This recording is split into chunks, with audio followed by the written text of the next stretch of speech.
பேசணும் இப்போ. ஓம் ஸ்ரீ குருப்யோ நமஹ. Good evening and welcome to all of you. We are now celebrating the Vyasa Day. Normally during the Vyasa Puja celebrations, that is Guru Purnima or somewhere near about the time, the Vyasa Day is being celebrated and a lecture on the works of Vyasa. Naturally, one of the Puranas, preferably one of the Puranas, because there are other meetings arranged to speak about Mahabharata, Bhagavad Gita, etc. Hence, it is more about Puranas. And this time, Professor Sri P.P. Upadhyaya, Sridhar Upadhyaya, he has been requested and he has chosen a very beautiful and nice topic, Gitas in Bhagavata. And every one of you will be eager to listen to this. And hence, I just introduce this endowment has been in the name of Sri T.V. Nagarajaya. This endowment has been instituted by Sri T.V. Ramanathan, son of Sri T.V. Viswanatha Viswanatha also and Ramanathan, all these people were presidents of Sanskrit Academy formerly, and they have instituted in the name of his grand uncle Sri T.V. Nagarajaya. And it is not a cliche, or it is not generally to say that there is nothing need be known or nothing need be said about all those things, because they are well known. Really, they are well known. Being the what is called one of the organizing and the founding members, or what is called maintaining the Sanskrit Academy, they are well known than myself. And so I thank them initially for Sri T.V. Ramanatha for instituting this endowment, that to speak about what is called Vyasa, one of the great characters of Indian Hindu religion. And I now invite Dr. Sita Sundararaman, Secretary of the Academy, to introduce Dr. Sridhar Upadhyaya. Dr. Sita Sundararaman. I'm very happy to introduce Dr. Sridhar Upadhyaya, the speaker of today, Assistant Professor, Department of Nyaya, the Madras Sanskrit College. He has a Vidvat in Nyaya and a Vidvat in Dvaita Vedanta. He has edited several books such as Srishti Muktavali, Hanumat Vijaya, Jaiminiya Udarta Nyayamala, Tamraparani Mahatmyam, Bhagavata Vyakhyanam Skandas 1 and 2, and so on. Presently, he is editing 3 books, Vidya Surabhi Vyakhyanam, Advaita Muktasara, and Yadavendra commentary on Nyayamrita. He has worked for 18 years as project manager for the manuscript digitization project for Indira Gandhi National Center for Arts, IGNCA. Very happy to introduce Dr. Sridhar Upadhyaya, who will give a talk today. Thank you. Over to Dr. Sridhar Upadhyaya. Shri Gurubhyo Namaha. ஆரம்பிக்கலாம் இல்லையா? ஸ்ரீ குருப்யோ நமஹ. ஜெயதி ஹரிரச்சிந்த்ய சர்வதேவைகவந்தியः பரமகுருரபீஷ்டாவாப்திதः சஜ்ஜனானாம் நிখিல குணகணார்ணோ நித்ய நிர்முக்ததோஷः சரசிஜனயனோதோ ஸ்ரீபதிர்மானதோனः அப்ரமம் பங்கரயிதம் அஜடம் விமலம் சதா ஆனந்ததீர்த்தமுதுலம் பஜே தாபத்ரயாபஹம் चित्रे पदे गंभीरे वाक्यैर्मानेन खंडिते गुरुभावं व्यञ्जयन्ति पातुश्री जयतीर्थवाक् आपादमूलपर्यन्तं गुरूणाम् आकृतिं स्मरेत् तेन विघ्नाः प्रणश्यन्ति सिद्ध्यन्ति च मनोरथाः. श्री गुरुभ्यो नमः. अष्टादश पुराणेषु श्रीमद्भागवतं परं यत्र प्रतिपदं कृष्णो गीयते बहुदर्शिभिः அப்படின்னு பத்ம புராணத்துல வரக்கூடிய ஒரு வாக்கியம். பாகவதம் எந்த அளவுக்கு உயர்ந்தமாயிருக்கு அப்படின்றத இந்த வசனத்துல இருந்து நம்ம பார்க்கலாம். இந்த பாகவதற்கு இருக்கக்கூடிய வியாக்கியானம், வியாக்கியா கர்த்தா வேற எந்த புராணத்துக்கும் அவ்வளவா எழுதினது கிடையாது. எல்லாருக்குமே பிரியமானது இந்த பாகவத புராணம். காரணம், எத்திர பிரதிபதம் கிருஷ்ணோ கீயதே பௌதர்ஷிபிஹி அப்படின்னு எல்லா விதமான பிரசங்கத்திலையும் அந்த கிருஷ்ணனுடைய லீலைகள், பகவானுடைய தத்துவம் விரிவாக சொல்லப்பட்டிருக்கிறது. அதாவது பகவானுடைய தத்துவத்தை நம்ம அறிய முடியாது, ரொம்ப கஷ்டமானது. அந்த வைதிக பாஷா, குஹ்ய பாஷா அது நம்மளுக்கு புரியாது. இந்த கதா வடிவத்துல அந்த தத்துவத்தை விளக்கும் போது சுலபமா அதை நம்ம அறியலாம். அதுக்காகவே புராணம், இத்திஹாச இத்தியாதி கிரந்தத்துடைய ரச்சனை பண்ணியிருக்கார் ஸ்ரீ வேதவியாசர். அப்பேற்பட்ட இந்த பாகவத புராணம் கிருஷ்ணனுடைய லீலைகள், பகவானுடைய அவதாரம் பூலோகத்துல வேற எதுக்குமே கிடையாது. லோகத்துல அந்த சத்துவ குணம் அதுதான் பிரசித்தமா இருக்கணும், சத்துவகுண பிரச்சுரமா இருக்கணும். தமோ குண நிகிரகம், துஷ்ட நிகிரகம், சிஷ்ட ரக்ஷணம்.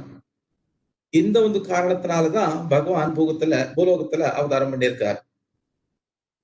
சத்துவகுண பிரச்சுரமா இருக்கும் போதுதான் சாத்விகர்கள் அந்த ஞான மார்க்கத்துல வந்து அபீஷ்டமான அந்த மோட்சத்தை அடைவார்கள்.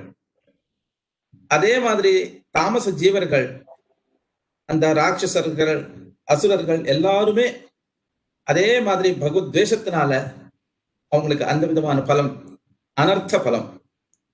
இந்த ஒரு பின்னணியில துஷ்ட நிகிரகம், சிஷ்ட ரக்ஷணம், இந்த ஒரு பின்னணியினாலதான் பகவான் வேதவியாசரா வர வேண்டியதாச்சு, கிருஷ்ணராக வந்து வர வேண்டியதாச்சு. எல்லா அவதாரத்துடைய பேக்ரவுண்ட் இதுதான். அப்பேற்பட்ட பாகவத புராணம். இன்னைக்கு விஷயம் பாகவதத்துல வரக்கூடிய கீதைகள்.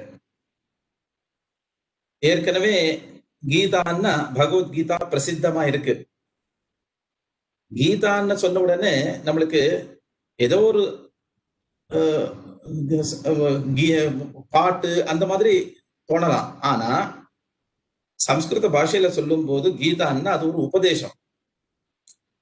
அர்ஜுனனை வச்சுட்டு எல்லா விதமான ஜீவராசிகளுக்கும் உலகத்துக்கும் பகவான் உபதேசம் பண்ணியிருக்கார். அர்ஜுன் நிமித்த மாத்திரம்தான். நிமித்த மாத்திரம் பகுசவ்ய சாட்சின்னு சொன்ன மாதிரி அர்ஜுனன் நிமித்தமா வச்சுட்டு எல்லா ஜீவராசிகளுக்கும் எல்லாருக்குமே பகவான் உபதேசம் பண்ணியிருக்கார். அதே மாதிரி இந்த பாகவதத்திலையும் அந்த உபதேசத்தை நம்ம பார்க்கலாம். சமக்கிர பாகவதத்துல கீதைகள் வருவதுண்டு. பிரதானமா நான் எடுத்துட்டு இருக்கக்கூடிய அந்த விஷயம் என்னன்னு கேட்டா 11வது ஸ்கந்தம். இந்த 11வது ஸ்கந்தம் பாகவதத்துக்கு பிரதானமா இருக்கக்கூடிய ஒரு ஸ்கந்தம். அதாவது இந்த 11வது ஸ்கந்தத்துல பாகவதோத்த தர்ம உபதேசம், உத்தவ கீதா, அவதூத கீதா, பிக்ஷு கீதா, ஐல கீதா, இந்த மாதிரி கீதைகள் நிறைய வருதுண்டு. அதனால இந்த ஒரு ஸ்கந்தத்துல வரக்கூடிய கீதா உபதேசம் அது மட்டும் நான் இன்னைக்கு அந்த கொடுக்கக்கூடிய எனக்கு கொடுத்த அந்த சமயத்துல நான் அத விரிவா சொல்லக்கூடியதா இருக்கேன். பகவான் அவதாரம் பண்ணி அவதார காரியம் எல்லாம் ஆயிடுத்து. துஷ்ட நிகிரகம், துரியோதனாதி நிகிரகம், தர்மராஜா அவருக்கு எல்லாருக்குமே அந்த பாலனம் பண்ணியாச்சு, சிஷ்ட ரட்சணம் பண்ணியாச்சு. அந்த சமயத்துல எல்லா தேவதைகளும் கிருஷ்ணர்கிட்ட வந்து பிரார்த்தனை பண்ணிட்டு இருக்காங்க. பிரம்மாதி தேவதைகள் பூமேர் பாராவதாராய புரா விஜ்ஞாபித பிரபு, தேவா நாங்க எங்களுடைய பிரார்த்தனைக்கு இணையாக நீ அவதாரம் பண்ண, அவதார காரியம் எல்லாமே சமாப்தி ஆயிருக்கு. நீ வந்த காரியம் எல்லாம் முடிஞ்சப்புறம் நீ வைகுண்ட லோகத்துக்கு நீ வரணும். நாங்க எல்லாருமே உங்க சேவை பண்ண வேண்டியதா இருக்கு. அதனால நீ அவதார காரியத்தை சமாபம் பண்ணி நீ வைகுண்ட லோகத்துக்கு நீ வரணும். நாதுனா தேக்கிலாதாரா தேவ காரிய அவசேஷிதம், எங்களுக்காக செய்ய வேண்டிய காரியம் பூலோகத்துல இனிமே எதுவுமே கிடையாது. அந்த துஷ்ட நிகிரகம் எல்லாம் பண்ணியாச்சு, அதுதான் எங்களுக்கு தேவையானது. அதே மாதிரி சிஷ்ட ரட்சணமும் பண்ணியாச்சு. இனிமே எங்க காரியம் பூலோகத்துல எந்த விதமான காரியமும் கிடையாது. அதனால நீ வைகுண்ட லோகத்துக்கு நீ வரணும், எங்களுடைய பிரார்த்தனை ஏத்துட்டு கண்டிப்பா நீ வரணும் அப்படின்னு எல்லா தேவதைகளும் கேட்கும்போது பகவான் சொல்றார், கண்டிப்பா நான் வைகுண்ட லோகத்துக்கு நான் வரேன். அவதார காரியம்ன்றது எல்லாம் ஆயிடுத்து, இன்னும் கொஞ்சம் பாக்கி இருக்கு. என்னன்னு கேட்டா, இந்த யாதவர்கள் எல்லாருமே தேவாம்சத்தோட இருக்கக்கூடியவர்கள். அப்பேற்பட்ட தேவாம்சத்தோட அவங்க பூலோகத்துல இருந்தா கலியுகம் வர்றதுக்கு வாய்ப்பே கிடையாது. அதனால இந்த தேவாம்சத்துல இருக்கக்கூடிய இந்த யாதவர்கள் எல்லாருமே அவங்கள சம்ஹாரம் நாம் பண்ணணும். அதாவது நான் சம்ஹாரம் பண்றதை விட பரஸ்பரம் அவங்களாவே அடிச்சுண்டு பரஸ்பரம் யுத்தம் பண்ணிட்டு சம்ஹாரம் பண்ணக்கூடிய ஒரு காரியம் ஒண்ணு இருக்கு. இதானீம் நாச ஆரப்தா குலஸ்ய திஜசாபதா யாஸ்யாமி பவனம் பிரம்மன் ஏததந்தே தவானக. இப்ப அந்த நாசத்துக்கு உண்டான காலம் ஆரம்பிடுது. ஏன்னா ஏற்கனவே அந்த யாதவர்களுக்கு எல்லாருக்குமே அந்த பிராமணருடைய சாபம், அந்த சாபம் இப்போ அவங்களுக்கு உண்டாயிருக்கு. சாபத்தால நாசமும் இப்போ ஆரம்பிச்சிருக்கு. அதனால கூடிய சீக்கிரத்துல நான் அதையும் முடிச்சுட்டு நான் வரேன், கண்டிப்பா வரேன் அப்படின்னு சொல்லி அத தஸ்யாம் மகோத்பாதாம் துவாரவத்யாம் சமுச்சிதான். அந்த பிரம்மனுக்கு இந்த மாதிரி உத்தரம் கொடுத்துட்டு அந்த அங்க இருக்கக்கூடிய அந்த யாதவர்கள் எல்லாருக்குமே பகவான் சொல்றார், பாருங்கோ, இனிமே இந்த பூலோகத்துல இருக்கக்கூடாது, இந்த இடத்துல இருக்கக்கூடாது. இந்த இடத்துல அநேக விதமான அனிஷ்டங்கள், துஷ்ட சகுனம் அதெல்லாமே அயன்றிருக்கு. அதனால எல்லாருமே இந்த இடத்தை விட்டு பிரபாச கஷேத்திரத்துக்கு போகணும். சாபஸ்த நக்குலஸ்யாசீத் பிராமணேபியோ துரத்தையா. ஏற்கனவே அந்த பிராமணர் எல்லாருமே அவளுக்கு சாபம் கொடுத்திருக்காங்க. அந்த சாபத்துக்கு இணையாக அந்த சகுனமும் துஷ்ட சகுனமும் அயன்றிருக்கு. அதனால இந்த இடத்துல நம்ம ஜீவிக்க கூடாது. பிரபாச கஷேத்திரம் நம்ம புண்ணியமான கஷேத்திரம் இருக்கு, அங்க எல்லாருமே நாங்க எல்லாருமே அங்க போலாம். அங்க போய் அந்த அந்த கஷேத்திரத்துல பிரபாச கஷேத்திரத்துல தீர்த்தம் ஸ்நானம் பண்ணி அங்க பிதருக்கு பூர்வீகாலுக்கு எல்லாருமே அந்த தர்ப்பணம் கொடுத்து பிராமணர்கள் எல்லாருக்குமே அந்த பிராமண ஆராதனை எல்லாமே பண்ணி அந்த விதமாக தான தர்மம் எல்லாம் பண்ற விதமாக நம்மளுக்கு வரக்கூடிய அந்த அனிஷ்டத்தை போக்கலாம். பிராயஷ்சித்தம்ன்றது அந்த வடிவத்துல இருந்து பண்ணி நம்ம பிரபாச கஷேத்திரத்துல இருக்கலாம் அப்படின்னு சொல்லும்போது எல்லாருக்குமே சரின்னு தோணிடுது. எல்லாருமே யாதவர்கள் எல்லாருமே புறப்பட தயாரா இருக்காங்க. அந்த சமயத்துல உத்தவனுக்கு தெரிஞ்சிடுது, கிருஷ்ணனுடைய சூக்ஷ்மம் என்னன்றது தெரிஞ்சிடுது. உத்தவன் கிருஷ்ணன் கிட்ட வந்து பிரார்த்தனை பண்றார், தேவேஷ யோகீஷா, தேவா நீ இருக்கிற வரைக்கும் எங்களுக்கு எல்லாருக்குமே சந்தோஷமா இருந்தது. நீ இனிமே எங்களை விலகி நீ பரந்தாமத்துக்கு நீ போயிட்டேன்னா எங்களுக்கு யாருதான் உபதேசம் பண்ணுவான்? நீ என்னமோ பெருசா சொல்லிட்டு இருக்க, பிராயஷ்சித்தம் பண்றதான். ஏற்கனவே அந்த பிரம்ம சாபம் இருக்கு, பிராமணருடைய சாபம் இருக்கு. அந்த பிராமண சாபத்தை போக்குறதுக்காகவே பிராயஷ்சித்தம் எல்லாம் பண்ணலான்னு நீ சொல்லிட்டு இருக்க. ஆனா விப்ரசாபம் சமுர்த்தோசி பிரத்யகன் ந யதீஸ்வரா. அந்த சாபத்தை போக்கக்கூடிய சாமர்த்தியம் உனக்கு உண்டு, இருந்தாலும் நீ வேற விதத்துல இத நீ சொல்லிட்டு இருக்க. அதனால நீ போயிட்டு எங்களுக்கு யாருதான் உபதேசம் பண்ணுவான்? கதம் துவாம் பிரியம் ஆத்மானம் வயம் பக்தாஸ்தேஜேமஹி. நீ போயிட்டேன்னா உன்னுடைய வியோகம் எங்களுக்கு தாங்கவே முடியாது. அதனால நீ எனக்கு உபதேசம் பண்ணணும் அப்படின்னு ரொம்ப பக்தியுடன் கேட்கும்போது பகவான் சொல்றார், உத்தவா, எல்லா யாதவர்கள் காட்டிலும் உண்மையில எனக்கு அதிகமான பிரியம் உண்டு.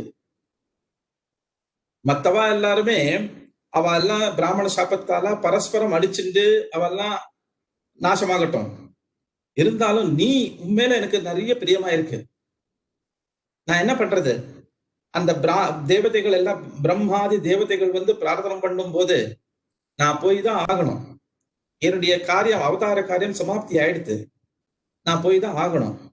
இருந்தாலும் அது மட்டும் இல்ல, குலம்வை சாப நிர்தக்தம் நக்ஷதி அந்யோன்ய விக்கிரஹா. இந்த குலம் யாதவ குலம் எல்லாமே பிராமண சத்துப்பால எல்லாம் பரஸ்பரம் சமாகாரம் பண்ணிட்டு அவ நாசத்தை அடைகிறான்.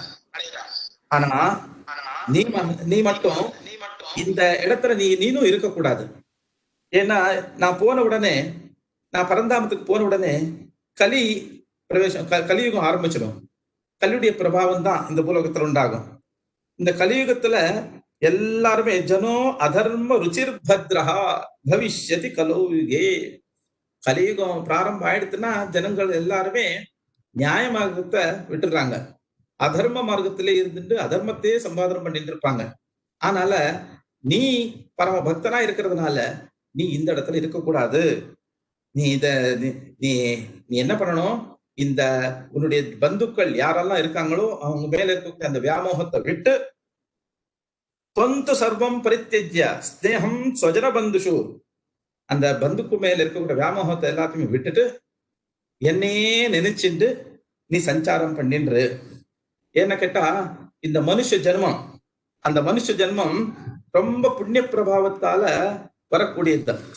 ஜாதி சதேஷு புவி மானுஷத்துவம், அதாவது அநேக ஜென்மத்தை எடுத்துட்டு அப்புறமா கிடைக்கக்கூடியது மனுஷ ஜென்மம். மனுஷ ஜென்மம் அந்த பிற ஜென்மத்துல இல்லாத ஒரு விசேஷம் மனுஷ ஜென்மத்துல உண்டு. ஞானவான் மானவஸ்பிருதா ஞானஹீன பசுஸ்பிருதான்னு, எது நல்லது எது கெட்டதுன்னு யோசிக்கக்கூடிய அந்த ஒரு சாமர்த்தியம் இந்த மனுஷனுக்கு இருக்கு.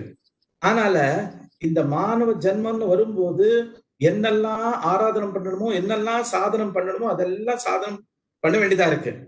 பிராயேன மனுஜா லோகே லோக தத்துவ விசக்ஷணாக சமுத்தரந்தி ஹாத்மானம்.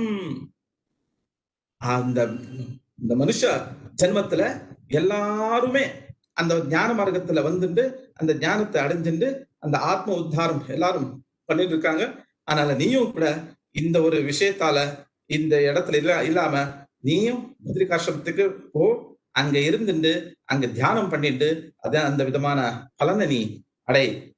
அதுவும் இல்லாம எனக்கு நான் நிறைய எல்லாரையும் நான் சிருஷ்டி பண்ணியிருக்கேன், எல்லா ஜீவராசிகளும் நான் சிருஷ்டி பண்ணியிருக்கேன்.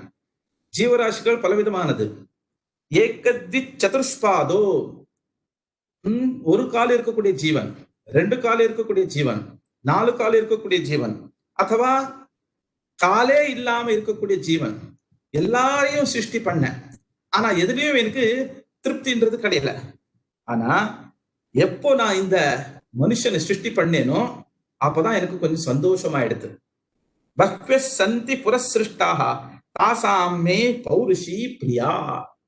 எப்போ நான் இந்த மனுஷனை சிருஷ்டி பண்ணேனோ அப்பதான் எனக்கு கொஞ்சம் சந்தோஷமாயிடுது. ஏன்னா அந்த மத்த பிராணியில இல்லாம இருக்கக்கூடிய அந்த ஒரு விசேஷம் அந்த மனுஷன்ல இருக்கிறதுனாலதான் மனுஷ சிருஷ்டில இருந்து கிடைக்கக்கூடிய சந்தோஷம் எனக்கு ஆயிடுது. அதனால நீயும் இந்த விஷயத்துல மையா வேஷ்ய மனசம்யக்கு சமுத்ரக் விசரஸ்வமாம், நீ எல்லா விதத்திலையும் காயேன வாச்சா மனசா எல்லா விதத்திலையும் என்னையே நினைச்சுண்டு அந்த பூலோகத்துல சஞ்சாரம் பண்ணிட்டு நீ இந்த இடத்த பிரபாச கஷேத்திரத்துல இருக்க வேண்டாம். என்ன இன்னிலேருந்து 7வது நாள் இந்த பிரபாச கஷேத்திரம், இந்த கஷேத்திரம் சமுத்திரத்துல மூழ்கி போயிடுறது. அதனால எல்லாருமே நஷ்டமாயிடுறாங்க. நீ மட்டும் இங்க இருக்காம நீ பத்ரிகாசிரமத்துக்கு போ, நான் உனக்கு பலவிதமா உபதேசம் பண்றேன் அப்படின்னு சொல்றாரு. இந்த விஷயத்துல மாணவனா இருந்துட்டு ஞானத்தை சம்பாதிக்கணும். அந்த விஷயத்துல ஒரு இதிகாசம் உண்டு, அதுதான் அது அவதூத கீதா அப்படின்னு. அत्रापि உதாஹரந்தீமம் இதிஹாசம் புராதனம் அவதூதஸ்ய சம்வாதம் யதோ ரமித தேஜசா அப்படின்னு. அதாவது அவதூத மகாராஜனுக்கும் அவதூத பிராமணா எது மகாராஜா 2 பேருக்கும் சம்வாதம். அந்த சம்வாதத்திலேருந்து வரக்கூடிய என்ன ஒரு தத்துவம் அதை நான் உனக்கு சொல்றேன், அதை நீ கேளு அப்படின்னு. எது மகாராஜா அவதூத பிராமணர் கிட்ட கேட்கிறார். பிராமண சிரேஷ்டனே, உங்களை பார்க்கும்போது எனக்கு ரொம்ப ஆச்சரியமா இருக்கு. என்ன ஆச்சரியம்னு கேட்டா, பிராயோ தர்மார்த்த காமேஷு விவித்சாயாஞ்ச மானவாக ஜனேஷு தக்கியமானேஷு காமலோப தவாக்னினா. அதாவது இந்த லோகத்துல எல்லாருமே ஒண்ணு தர்ம சம்பாதனம் பண்ணணும், இல்ல காமத்தை சம்பாதனம் பண்ணணும். தர்ம அர்த்த காம இதுலயே அவங்க எல்லாருமே மூழ்கி இருக்காங்க. காமலோப தவாக்னினா, காமாக்னி, அது வேணும் இது வேணும் ஆசை. அந்த ஆசைன்ற அக்னியில எல்லாரும் தயிச்சிட்டு இருக்காங்க. லோபம்ன்ற அக்னியில எல்லாரும் தயிச்சிட்டு இருக்காங்க. ஆனாலும் நீங்க அந்த விதமான இதுவே இல்லாம அக்னியில முழுகாமலேயே சந்தோஷமா நீங்க இருக்கீங்களே, மத்தவா காட்டிலும் நீங்க விலட்சணமா நீங்க இருக்கீங்களே. மத்தவா எல்லாம் மத்த ஜனங்கள் எல்லாருமே அந்த அக்னி காமாக்னியில விழுந்து எப்படி எந்த அளவுக்கு தயிச்சுட்டு இருக்காங்களோ அந்த மாதிரி நீங்க இல்லாமலேயே ரொம்ப சந்தோஷமா நீங்க இருக்கீங்களே. உங்க சந்தோஷத்துக்கு என்ன காரணம்?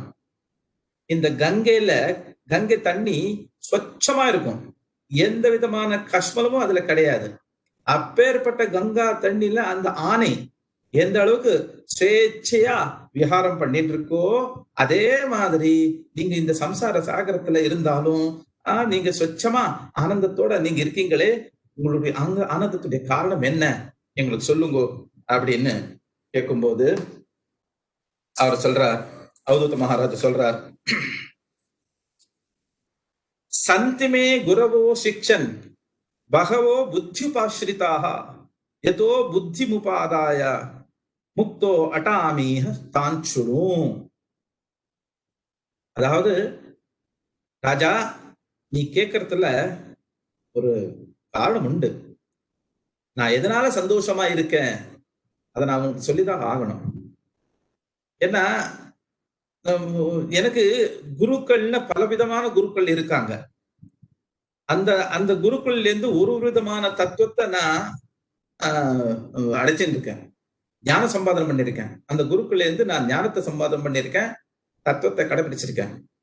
ஆனால எனக்கு இந்த சம்சார சாகரத்துல இருந்தாலும் எனக்கு எந்த விதமான பாதிப்பும் எனக்கு கிடையாது, சந்தோஷமா இருக்கேன். சாஸ்திரமும் அதே விதத்துல சொல்லக்கூடியதா இருக்கு.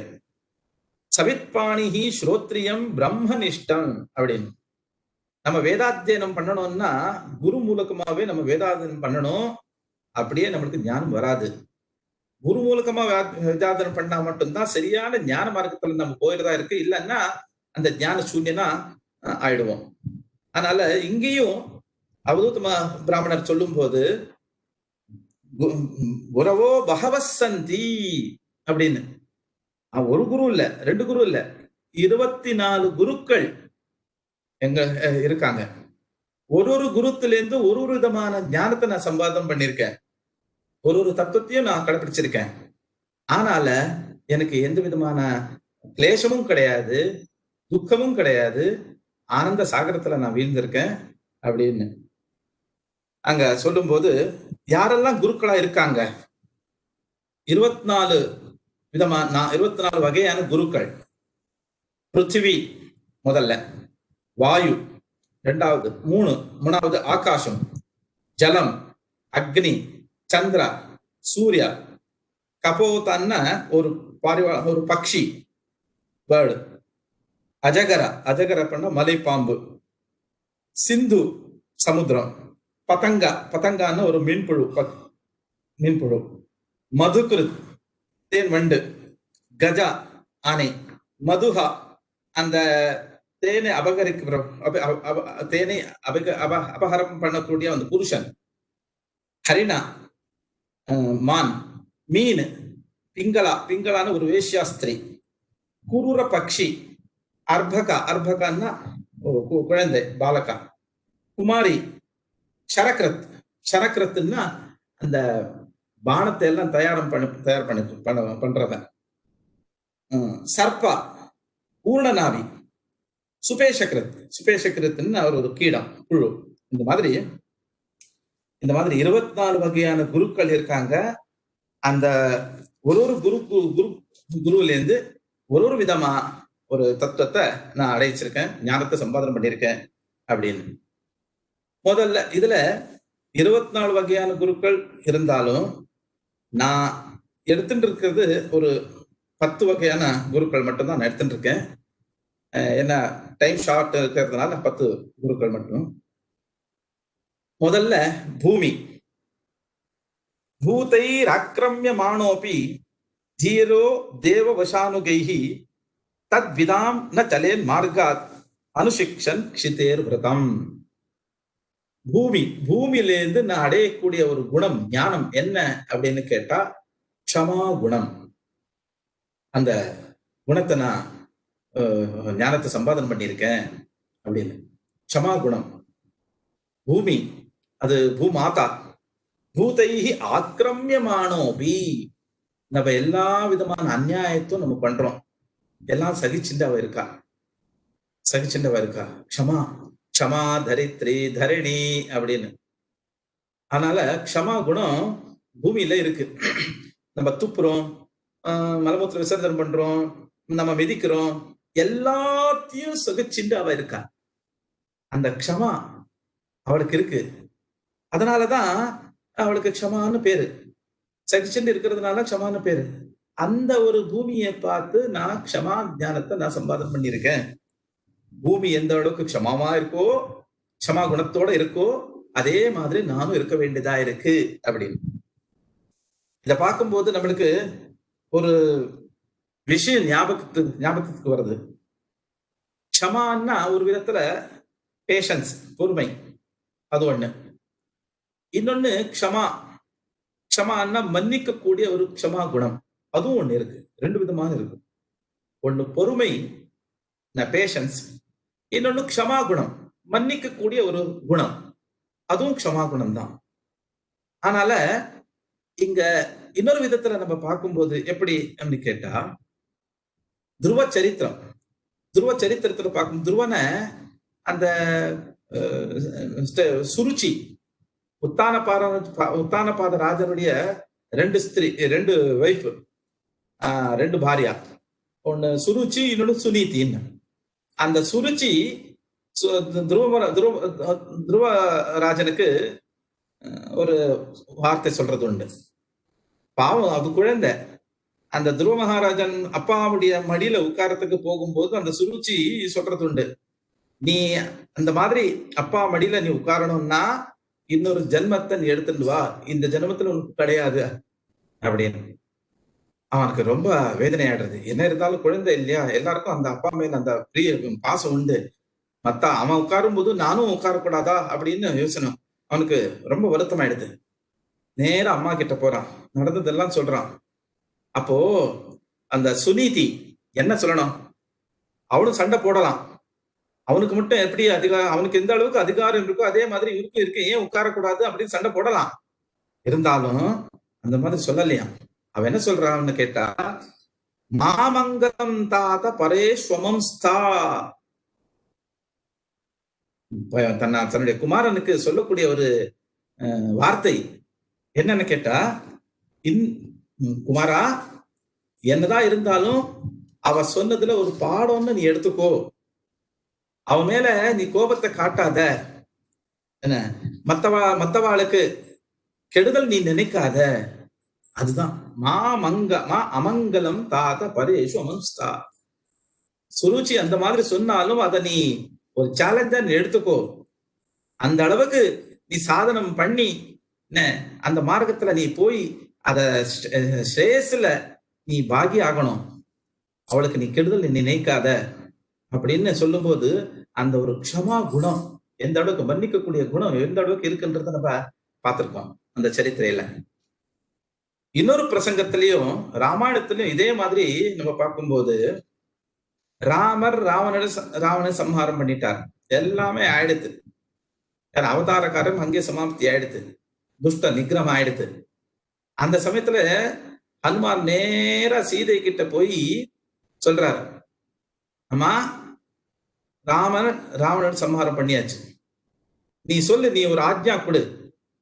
இங்க இருக்கக்கூடிய அந்த ராட்சசர் எல்லாருமே உனக்கு எல்லா விதத்திலும் துன்புறுத்தி இருக்காங்க.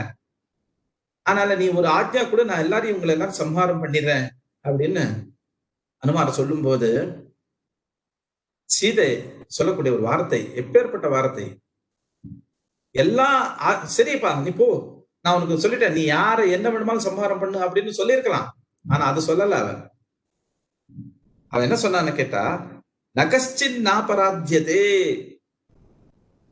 ஹனுமான், யாருதான் அபராதம் பண்ணல, இவங்கள மேல ஏன் கோபப்படுற? இவங்க எல்லாருமே ராஜானுடைய சேவாக்க அனுயாயிகள். ராஜா என்ன சொல்றாரோ அதுதான் இவங்க செய்ய வேண்டியது கடமை. ஆனால இவங்க மேல கோபம் பண்ணிட்டு அந்த நிகிரகம் எல்லாம் பண்ணக்கூடாது. தப்பு யாருதான் பண்ணல, எல்லாருமே தப்பு பண்றவங்க தான். நம்ம தப்பு பண்ணும் போது நம்ம தப்ப அந்த நம்ம எந்த அளவுக்கு நம்ம மன்னிக்கிறோமோ அதே மாதிரி இன்னொருத்தரும் தப்பு பண்ணும் போது ஏன் அதை மன்னிக்க கூடாது? நம்ம தப்ப நம்ம மன்னிக்கிறோமா? மத்தவன் தப்பு பண்ணும் போது ஏன் மன்னிக்க கூடாது? அந்த க்ஷமா குணம் ஏன் இல்ல? அதனால அந்த மாதிரி எல்லாம் வேண்டாம் அப்படின்னு சொல்லும் போது ஹனுமானுடைய கண்ணுல இருந்து அப்படியே தண்ணி. நீதான் ராமனுக்கு சரியா இருக்கக்கூடிய மனைவி. ராமர் க்ஷமா சாகரன், நீ க்ஷமா தேவதை. அதனால அந்த ராமனுக்கு நீதான் இனியா பாரியாவா இருக்கக்கூடியவன் அப்படின்னு சொல்லி நமஸ்காரம் பண்றாங்க. இந்த மாதிரி அந்த க்ஷமா குணம், க்ஷமா பொறுமை, அது ரெண்டும் வேணும். அது ரெண்டும் பூமாதேவியில இருக்கிறதுனால பூமியை பார்த்த உடனே அந்த க்ஷமா குணத்தை, க்ஷமா ஞானத்தை நான் சம்பாதனம் பண்ணேன் அப்படின்னு சொல்றாரு. ரெண்டாவது வாயு. வாயுவை நான் குருவா ஏத்துண்டு, வாயு எந்த அளவுக்கு நிர்லிப்ததா இருந்தும் இல்லாத மாதிரி, அந்த சம்பந்தம் இருந்தும் இல்லாத மாதிரி, வைஷீக பதார்த்தத்துடைய சம்பந்தம் இருந்தோ இல்லாம மாதிரி எந்த அளவுக்கு நிர்லிப்தனா வாயு இருக்கானோ அதே மாதிரி நானும் இருக்க வேண்டியதா இருக்கு. அந்த குணத்தை நான் அடைச்சிருக்கேன். வாயுன்னா ரெண்டு விதமான வாயு. ஒண்ணு பாஹ்ய வாயு, இன்னொன்னு பிராணவாயு. பாஹ்ய வாயு காத்து வந்துட்டே இருக்கும். காத்து வரும்போது நம்மளுக்கு ஒரு பேட் ஸ்மெல்லும் வரும், ஒரு நல்ல ஸ்மெல்லும் வரும். அந்த பேட் ஸ்மெல்லு இல்லை இன்னொன்று அந்த வரும்போது அந்த வாயுல அந்த இது கிடையாது. அந்த பதார்த்தத்துடைய சம்பந்தத்தினாலதான் அந்த ஸ்மெல் வருது. அப்படி இருக்கும்போது அந்த பாஹ்ய வாயு அவனுக்கு எந்த விதமான சம்பர்க்கமும் இல்லாமலேயே எந்த அளவுக்கு நிர்லிப்தனா அவன் சஞ்சாரம் பண்ணிட்டு இருக்கானோ அதே மாதிரி அந்த நிர்லிப்ததான்ற குணத்தை நான் அடிச்சுருக்கேன். பிராணவாயு எந்த அளவுக்கு இருக்குன்னா, பிராணவாயு உள்ள தேகத்துக்குள்ள என்னெல்லாம் இல்ல, கண்ணு இருக்கு, காது இருக்கு, எல்லாமே எல்லா இந்திரியங்களும் உண்டு. எல்லா இந்திரியத்திற்கு மிகிலாக இந்த பிராணவாயு இருக்கான் உள்ள. எப்படி? விசேஷ்வாவிஷன் யோகி நானா தர்மேஷு சர்வதா குணதோஷ விபேதாத்மா நவிஷஜேத வாயுவது. இந்த கண்ணு முதல்ல பார்க்கும். இந்த கண்ணு, காது, சக்ஷுரேந்திரியா, ஸ்ரோத்ரேந்திரியா, இதெல்லாம் இந்திரியங்களும் முதல்ல இந்த பதார்த்தத்துக்கிட்ட போகுமா. முதல்ல கண்ணு பார்க்கும், காது கேட்கும், வாகிந்திரியம் பேசும். இதெல்லாமே இந்திரிய வியாபாரங்கள். ஆனா பிராணவாயு அது இது எதுவுமே செய்யாம நிர்லிப்தனா அவன் இருக்கானா. அந்த மாதிரி வாயு விஷயத்துல வாயுவை குருவா நான் எடுத்துட்டு அந்த நிர்லிப்ததா, அதாவது அந்த விஷய சம்பந்தம் ஆனாலும் ஆகாம மாதிரி நிர்லிப்தமா இன்னைக்கு அதுதான் நம்மளுக்கு தேவையா இருக்கு. அதாவது தைத்யேஷு அசங்கம் விஷயாத்மகேஷு அப்படின்னு பிரகலாதனுடைய ஒரு வார்த்தை. இன்னைக்கு நம்ம எல்லாம் என்ன அனுபவிச்சுட்டு இருக்கோமோ அதெல்லாம் தைத்திய வடிவத்துல இருக்கக்கூடிய விஷய பதார்த்தங்கள் தான். இங்கேயே உத்தவனுக்கு ஒரு வார்த்தை சொல்றது உண்டு. விஷயான் தியாயதச்சித்தம் விஷயேஷு விசஜ்ஜதே மாமனுஸ்மரத சித்தம் மையேவ பிரபலீயத்தே அப்படின்னு. நம்ம எந்த அளவுக்கு விஷய சேவனம் பண்றோமோ இந்திரியத்தால, கண்ணு, சூத்திரேந்திரியம், வாகேந்திரியம், சக்ஷுரேந்திரியம், கிராணேந்திரியம், இந்த இந்திரியத்தால எந்த அளவுக்கு நம்ம விஷய பதார்த்தத்தை சேவனம் பண்றோமோ அது எல்லாமே என்னன்னு கேட்டா அசுர வடிவத்துல இருக்கக்கூடிய ஒரு பதார்த்தங்கள் தான். ஆனால இந்த பிராணவாயு மட்டும் அது இதுக்கு வெதிரிக்தமா இருக்கக்கூடியது. விஷய சம்பர்க்கம் இருந்தாலும் இல்லாத மாதிரி. மற்ற இந்திரியங்கள் அப்படி கிடையாது, அதுலயே முழுகிற மாதிரி தான். அந்த பதார்த்தத்திலே கண்ணு பார்த்துட்டே இருக்கும், பார்க்காம போயிடுத்துன்னா வேற விதத்துல துக்கம் ஆயிடும். ஐயோ பார்க்கலையே பார்க்கலையே பார்க்கலையே, கேட்கலையே கேட்கலையேன்னு சிரவணேந்திரத்துக்கு. ஏன்னா இந்த மாதிரி அந்த விஷயத்துல இருந்து வெளிவரதுக்கு இந்த மத்த இந்திரனுக்கு இல்லை. ஆனா பிராணவாயு அப்படி இல்லை. விஷய சம்பர்க்கம் இருந்தாலும் இல்லாமலேயே நிர்லிப்தமா எப்படி இருக்கோ பிராணவாயு, அந்த மாதிரி அந்த அப்பேற்பட்ட ஞானத்தை நான் அடைச்சுட்டு இருக்கேன் வாயு குருவினால. மூணாவது கபோதா. கபோத பக்ஷி, அது கபூத்தர்னு கூட சொல்லுவாங்க, ஒரு பேர்டு. அதுவும் எனக்கு குருஸ்தானத்துல இருக்கு. இதுல இருந்து நான் என்ன ஒரு குணத்தை அடைஞ்சேன்னா, ஞான சம்பாதனம் பண்ணேன்னா, எல்லா விதமான வியாமோகத்தை விட்டு நம்ம சாதன மார்க்கத்துல போகணும், ஞானத்தை அடையணும் அப்படின்னு. இதுதான் நான் கபோதோன்ற ஒரு குருனால அடைஞ்ச ஒரு ஞானம். இதுதான் வியாமோகம், விஷய வைராக்கியம். வியாமோகம் அதாவது எப்படின்னு கேட்டா, இந்த கபோத பக்ஷி ஆண் கபோதம் பெண் கபோதம் குடும்பத்தோட ரொம்ப சந்தோஷமா அந்யோன்யமா இருந்தது. ஒரு நாள் இந்த ஆண் கபோதம் ஆகார வியாபாரத்துக்காக வெளியே போயிடுது, வீட்டு விட்டு வெளியே போயிடுது. வீட்டு விட்டு வெளியே போடுவன அந்த வேடன் வந்து இந்த வலையை போட்டு பெண் கபோதத்தை, குழந்தைகளை எல்லாரையும் வலையை போட்டு அதை பிடிச்சிட்டான். ஆண் கபோதம் வந்தது, ஆகாரம் எடுத்துட்டு வந்திருக்கு. வரும்போது பார்த்தா தன்னுடைய சம்சாரம் எல்லாருமே அந்த வலையில வீழ்ந்திருக்கு. வலையிலேருந்து வெளியே வர முடியாம அப்படியே தவிச்சுட்டு இருக்கு. இது வெளியில, மற்றது எல்லாமே உள்ள. இதை பார்த்து ரொம்ப வியாமோகம், ஐயோ என்னுடைய சம்சாரத்தை எல்லாம் இந்த மாதிரி கட்டி போட்டிருக்காங்களே, எப்படி விடுவிக்கிறது அப்படின்னு அந்த வியாமோகத்தால துக்கம் அனுபவிச்சு அப்படியே இறந்துடுத்தான். அதாவது இந்த வியாமோகன்றது நாசத்துக்கு காரணமா இருக்கக்கூடியது. அதனால அந்த வியாமோகம் அடையக்கூடாது. பந்து வியாமோகம் கீதையில கிருஷ்ணர் சொல்றாரு, மாத்ரா ஸ்பர்ஷாஸ்து கௌந்தேயா சீதோஷ்ண சுகதுக்கதாக ஆகமா பாயினோ நித்யா தாந்திதிக்ஷஸ்வ பாரதான்னு. அதாவது துக்கத்துக்கு மூலமா இருக்கக்கூடியது அந்த அபிமானம், வியாமோகம். அது விடணும்.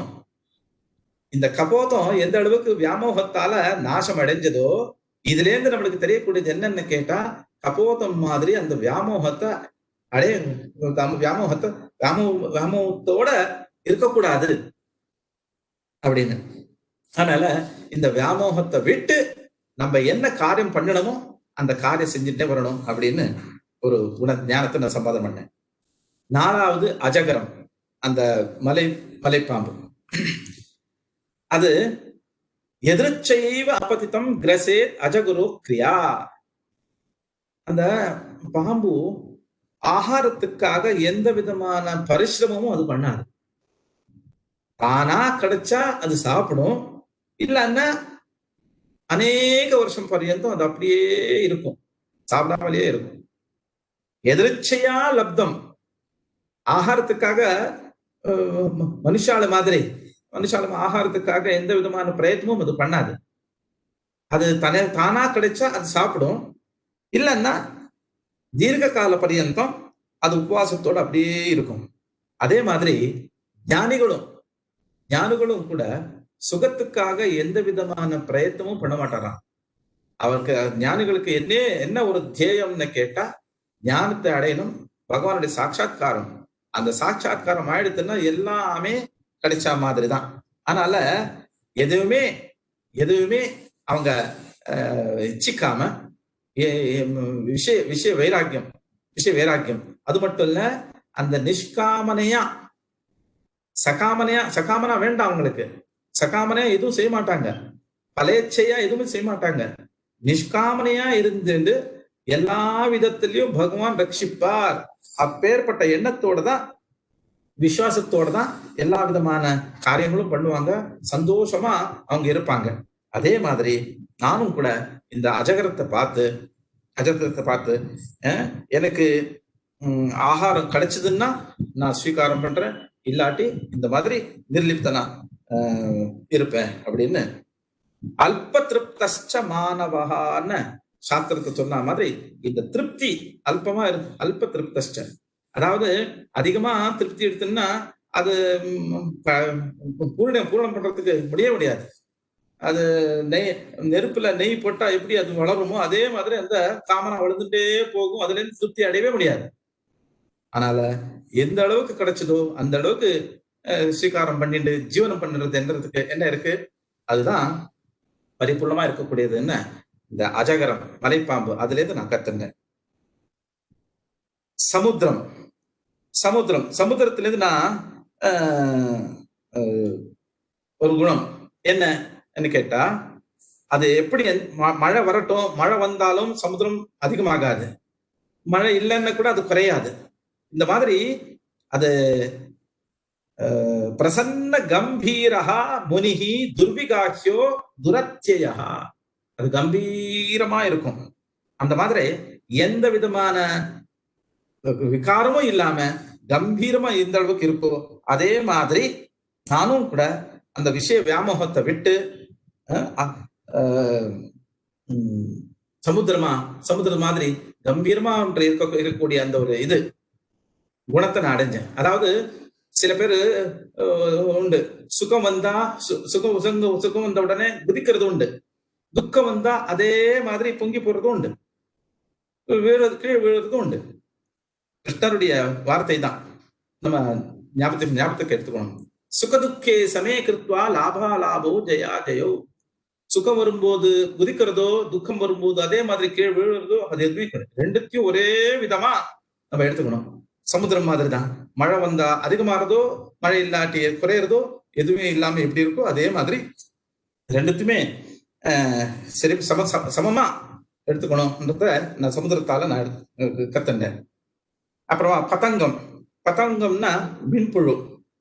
அந்த மின்புழு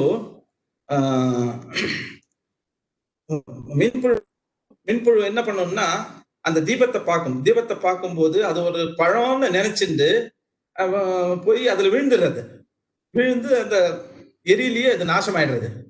அதே மாதிரி இந்த ஜீவர்களும் யோஷித் ஹிரண்யாபரணாம்பராதி திரவ்யேஷு மாயா ரச்சிதேஷு மூடா பிரலோபிதாத்மா சிபபோக விருத்தியா பதங்கவத் நஷ்யதி நஷ்ட திருஷ்டி. அதே மாதிரி இந்த மூடர்கள் அஜ்ஞானிகள் எல்லாருமே என்ன இந்த புழு மாதிரி எதேதோ நினைச்சுண்டு அந்த யோசித்து ஹிரண்யா ஆபரணம் இதுலயே அவங்க மூழ்கி அந்த புழு மாதிரி எது விகிதமோ அதுல ஸ்வீகாரம் பண்ணாமலேயே நிஷித்தமானதுலயே அதை ஸ்வீகாரம் பண்ணி அந்த மாதிரி புழு மாதிரி அதுல போய் விழுந்துட்டு இருக்காங்க. அதுல இருந்து நாம் மேல வரணும். அதாவது இதெல்லாம் என்னன்னு கேட்டா, நிஷித்தமான காரியத்துல விழுறது என்ன இருக்கு, அது அனர்த்தத்துக்கு ஒரு வழிகாட்டுதலா இருக்கு. அந்த மாதிரி போகாமலேயே விஷய வைராக்கியம் எடுத்துட்டு அதுல இருந்து மேல வரதா பிரயத்னம் பண்ணணும். அந்த பதங்கத்துல இருந்து நான் தெரியக்கூடிய ஒரு விஷயம் அதுதான். அதே மாதிரி ஹரிணா அதாவது மான் அது வேக பிராணி. அது பிடிக்கிறது ரொம்ப கஷ்டம். இருந்தாலும் அதை பிடிச்சி அதை சம்ஹாரம் பண்றாங்களாம். என்ன பண்றாங்கன்னு கேட்டா, அந்த மான்லயே ஒரு குறை இருக்கு. என்ன, கிராமிய கீதம் நசுனியா, அதுக்கு பாட்டுன்னா ரொம்ப சந்தோஷம். அந்த வேடர்கள்லாம் என்ன பண்ண, மரத்து மேல உட்கார்ந்து நல்லா பாடுறாங்களாம். அதை பாட்டு கேட்டு கேட்டு தன்னையே அது மறந்துடும். தன்மையை இழுக்கும் போது அந்த வேடர்கள் அதுக்கு பானப்பிரயோகம் பண்ணி அது சம்ஹாரம் பண்றாங்களாம்.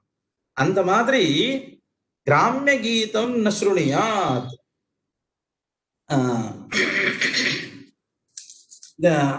அதே மாதிரி அந்த இந்திரிய நிகிரகம் பண்ணிக்கணும். அதாவது மனசு மனையோ மனுஷானாம் காரணம் பந்த மோட்சயோகம்னு சொல்லும் போது அந்த மனசு எதனால பாழாறதுன்னு கேட்டா இந்த இந்திரியத்தால. கண்ணு இன்னைக்கு ஒரு பொருளை பார்த்துருது, பார்த்த உடனே பார்த்த அந்த சமாச்சாரத்தை மனசுக்கு கொடுத்தது, நான் இன்னைக்கு அதை பார்த்தேன். காது சோத்திரேந்திரியம், நான் இதுக்கு அதை கேட்டேன். அப்போ மனசுல அந்த அளவுக்கு விஷய சம்பர்க்கம் ஆகணும்னா அதுக்கு துவாரமா இருக்கக்கூடியது இந்திரியங்கள் தான். அதுக்கு முதல்ல என்ன பண்ணணும், இந்த இந்திரியத்தை நிகிரகம் பண்ணணும். லாலயேதி எஸ்தன்ன பாலயேதி லாலயேதி இந்திரியாணி தஸ்ய அமிர்தம் ஹரதி ஹஸ்தகத பிரமாதாத்தும். அதாவது இந்த இந்திரிய நிகிரகம் பண்ணலன்னா அப்ப என்ன ஆகும், கையில அந்த அமிர்தம் இருக்கு, கைக்கு வந்தது வாய் கெட்டாம போயிடுது, அந்த மாதிரி ஆயிடும். இந்த சாதக புருஷனுக்கு என்ன சாதன மார்க்கத்துல முதல்ல என்ன வேணும்னு கேட்டா அந்த இந்திர நிகிரகம் பண்ணணும். இந்திர நிகிரகம் பண்ணாதான் சாதன மார்க்கத்துல வர முடியும், எல்லா விதமான ஸ்ரேயஸும் அவனுக்கு உண்டாகும். அப்போ இந்த இந்த மானு மாதிரி அந்த விஷயத்திலேயே அந்த இந்திரியத்தை விட்டா என்ன ஆகும், நம்ம அனர்த்தம். அது எப்படி கேட்டு கேட்டு கேட்டு அந்த கீதையை கேட்டு கேட்டு கேட்டு தன்மையை இழந்து அது எந்த அளவுக்கு அர்த்தம் அதுக்கு உண்டாகுமோ அதே மாதிரி இந்த இந்திரியத்தை விஷயத்துல இந்த இந்திரியங்கள் எல்லாத்தையுமே வைசிக பதார்த்தத்துல விட்டா அது தன்மை இழந்து அது அனர்த்தத்துக்கு காரணமாகணும். அதனால இந்த ஒரு குணம் இந்த இந்திரிய நிகிரகம் பண்ணணும் அப்படின்ற ஒரு குணம் இந்த மான்ல இருந்து நான் கத்துட்டேன். அப்புறமா மீனுன்னா அது மீனை பிடிப்பாங்க. மீன் எப்படி பிடிப்பாங்கன்னு கேட்டா அந்த வலையில ஒரு புழு, அந்த புழு அதுக்கு ரொம்ப இஷ்டம், அது ஜிக்வேந்திரியம், அது சாப்பிட வரும். சாப்பிட வந்த உடனே அது என்ன அதுல மாட்டிண்டு வலையில மாட்டிண்டு அது பிராணத்தியாகம் பண்ணும். அப்புறமா அதை இழுப்பாங்க, அதை சம்ஹாரம் பண்ணிடுவாங்க. அப்போ ஜிக்வேந்திரியம் அந்த புழுடைய ரசம் அதுக்கு இஷ்டமானதுனால சாப்பிட வரும்போது அதனுடைய மரணம் எப்படி உண்டாகுமோ அதே மாதிரி இந்த யோகியானவன் முதல்ல அந்த ரசனேந்திரியத்தை ஜெயிக்கணும். மத்த இந்திரியத்தை ஜெயிச்சாலும் ரசனேந்திரியத்தை ஜெயிக்கிறது ரொம்ப கஷ்டமா இருக்கு. அதாவது எப்படி நதாவ ஜிதேந்திரியோ நஸ்யாத் விஜிதானேந்திரிய புமான் நஜேத் ரசனம் யாவத்து. அதாவது எது மத்த இந்திரியத்தை ஜெயிச்சாலும் ரசனேந்திரியத்தை ஜெயிக்கிறது ரொம்ப கஷ்டம். அது அனுபவத்துக்கு வரக்கூடிய ஒரு விஷயம்தான். ஏன்னா கண்ணு விடுனா பார்க்காம இருக்கலாம், காது விடுமா கேட்காமலே இருக்கலாம். ஆனா சாப்பிடாம இருக்க முடியுமா? சாப்பிடாம இருக்க முடியாது. அப்போ ரசனேந்திரியம் தன்னுடைய வேலையை அதை காமிக்கும். அதுவும் எந்த அளவுக்கு எந்த ரசனேந்திரிய வேலை எப்போ நம்மளுக்கு அனுபவத்துக்கு வரும்னா பாருங்க, ஏகாதசி அன்னைக்கு உபவாச காலத்துல மற்ற இந்திரியங்கள் வேலை செய்யாது. ஏன்னா ஆகாரம் இல்லையே, ஆகாரம் இல்லாம போயிடுச்சுன்னா இந்திரியத்துடைய வியாபாரம் குறைஞ்சிடும். ஆனா அன்னைக்குதான் என்ன ஆகும், உபவாசம் அது வயிற்றுக்கு எதுவுமே போடாம இருக்கும்போது நாளைக்கு ஏதாவது அது பண்ணி சாப்பிடணும், இது பண்ணி சாப்பிடணும், அப்பதான் யோசனை இருக்கும். ஜிக்வேந்திரியத்துடைய வியாபாரம் எப்படின்றது அப்பதான் நம்ம பார்க்கலாம். அப்போ ரசனேந்திரியத்தை ஜெயிக்கிறது முதல் ஃபர்ஸ்ட் ஸ்டேஜ். ஜிதம் சர்வம் ஜிதே ரசே அப்படின்றாரு. அந்த ரசனேந்திரியத்தை நீ ஜெயிச்சா மத்த எல்லாமே ஜெயம் உங்களுக்கு உண்டாயிடும். அதனால இந்த மீன் எந்த அளவுக்கு ரசேந்திரிய வியாபாரத்தால எப்படி நாசம் அடையுமோ அதே மாதிரி அந்த ரசனேந்திரியத்தை ஜெயிக்கணும்ன்றத குணத்தை நான் இதுல இருந்து நான் கத்துட்டேன். அப்புறமா பிங்களா வேஷ்யாஸ்திரி அவளிருந்து கூட நான் ஒரு பாடத்தை கத்துட்டேன். என்ன கேட்டா ஒரு நிராசான்ற குணத்தை நான் அவளிருந்து நான் கத்துட்டேன்.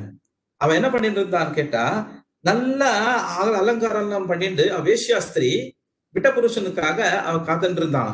எப்பேற்பட்ட விட்ட புருஷன் கேட்டா யாரு அதிகமா பணம் கொடுக்குறாங்களோ அதிகமா பணம் கொடுக்குற அந்த விஐபி விட புருஷன் அவளுக்காக எதிர்பார்த்துட்டு இருந்தா. மத்த விட புருஷன்கள் அவ விட்டுட்டா, யாரும் வேணான்னு தான் விட்டுட்டா. என்ன அப்போ தினமும் அந்த மாதிரி அலங்காரம் பண்ணிட்டு அந்த தனிகனான விட புருஷனுக்காக காத்துட்டே இருந்தா. அன்னைக்கு வரல. இந்த மாதிரி கச்சதி நிர்கச்சதி பிரவிசதி நிஷீதம் சமபத்யதா வீட்டுல இருந்து வெளியே வர்றது, வெளியிருந்து பார்த்துட்டு வரலன்னு பண்ண உடனே உள்ள போறது, இந்த மாதிரி டெய்லி இதே மாதிரி பார்த்து பார்த்து பார்த்து நிராசையா அவ உள்ள போயிட்டாங்க. கடைசியில் அவளுக்கு ஞானோதயம் ஆயிடுது. ஐயோ, நான் இந்த மாதிரி இத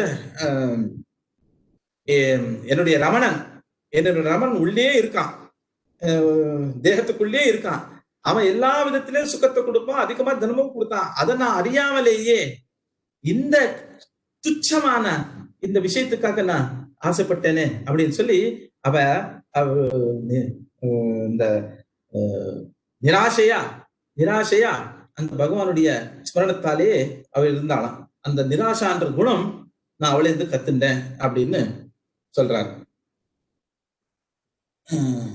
ஆஷாஹி பரமம் துக்கம் நைராஷ்யம் பரமம் சுகம் யதா சஞ்சித்ய காந்தாசம் சுகம் சுஷ்வாப பிங்களா. இந்த ஆஷான்றது என்ன இருக்கு? ஆசைன்றது அது பரம துக்கத்துக்கு மூலமா இருக்கு.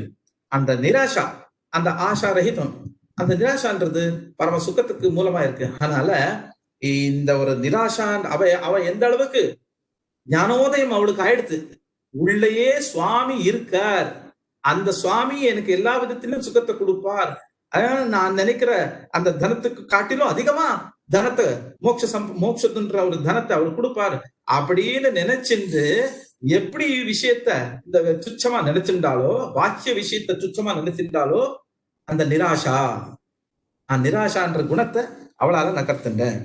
கடைசியா அந்த அர்பகம் குழந்தை, அந்த குழந்தையிலேருந்து நான் என்ன கத்துண்டேன்னு கேட்டா, அது நிச்சிந்தமா, அது பாருங்க, குழந்தைக்கு நமமே மானாவமானோஸ்தா நச்சிந்தா கேஹபுத்திரினாம் ஆத்மக்ரீட ஆத்மரதி விசராமீக பாலவத்து.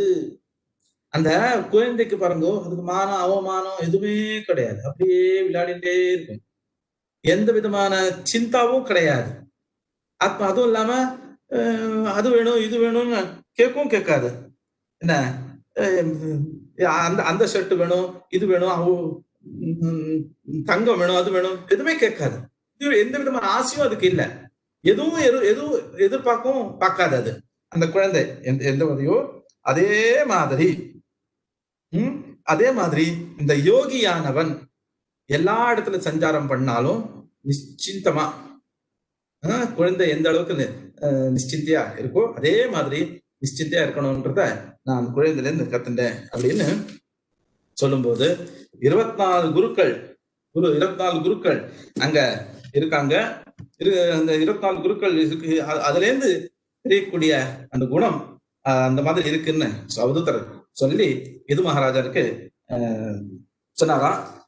அப்போ யது மகாராஜருக்கு ரொம்ப சந்தோஷமாயிடுது. ஓ, குருல இருந்து அடையக்கூடிய குணம் இந்த அளவுக்கு இருக்குன்னு நினைச்சிட்டு அவருடைய பிராமணனுடைய சந்தோஷத்துக்கு காரணமும் தெரிஞ்சுட்டு அவரும் அந்த யது மகாராஜும் அதே மாதிரி அவதூதர் சொல்லக்கூடிய அந்த மார்க்கத்திலேயே போய் ஞானத்தை அடைஞ்சான். அந்த ஸ்ரேயஸும் அவருக்கு ஆயிடுது. இப்படின்னு அவதூத கீதாலேருந்து வரக்கூடிய அந்த ஒரு உபதேசத்தை கிருஷ்ணர் உத்தவருக்கு சொல்றாரு. அதுக்கப்புறமா நிறைய கர்ம யோகம், ஞான யோகம், பக்தி யோகம், எல்லாம் யோகத்திரயம் சூக்ஷ்மமா சொல்லணும்னா இந்த யோகத்திரயம் எந்த அளவுக்கு இருக்குன்னு கேட்டா, இந்த மாவு பாருங்கோ, வெறும் மாவுல இருந்து எதுவுமே நம்ம பண்ண முடியாது. அந்த மாவுக்கு சர்க்கரை போடணும், கொஞ்சம் நெய் அதுவும் போடணும். அது ரெண்டு சேர்ந்தா ஒரு மாவுல இருந்து ஒரு ஸ்வீட் ஆகும். அந்த ஸ்வீட்டை நம்ம சாப்பிடலாம். வெறும் மாவை சாப்பிட முடியாது, அந்த மாவுக்கு சர்க்கரையும் நெய்யும் போட்டாதான் ஒரு ஸ்வீட் ஆகும். அந்த ஸ்வீட்டை நம்ம சாப்பிடலாம். எந்த அளவுக்கோ அதே மாதிரி வெறும் கர்மம், அந்த கர்மம் எப்படி பண்ணணும், என்ன பண்ணணும் தெரியாது. வெறும் கர்மம் அது எதுக்குமே லாய்க்கில்லை. ஞானபூர்வகமா கர்மம் பண்ணணும். ஞானபூர்வகமா கர்மம் பண்ணும் போது அந்த ஸ்ரத்தாவும் வேணும், பக்தியும் இருக்கணும். அப்போ ஞானத்துக்கு, அந்த கர்மத்துக்கு ஞானம்ன்ற ஒரு சர்க்கரை, பக்தின்ற ஒரு நெய், ரெண்டத்திலையும் அதுல சேர்த்தா அந்த கர்மம் பரிபூர்ணமா இருக்கும், அதுக்கு நிலையா இருக்கும், ஸ்ரேயஸத்துக்கும் சாதனமா இருக்கும். இந்த மாதிரி கர்ம யோகம், ஞான யோகம், பக்தி யோகம் அதையும் அவனுக்கு சொல்லி அந்த சமயத்துல இன்னும் சில கேள்விகள் எல்லாம் கேட்கறது உண்டு. உத்தமன் நிறைய கேள்வி கேட்கறது உண்டு. சமம்னா என்ன, தமம்னா என்ன,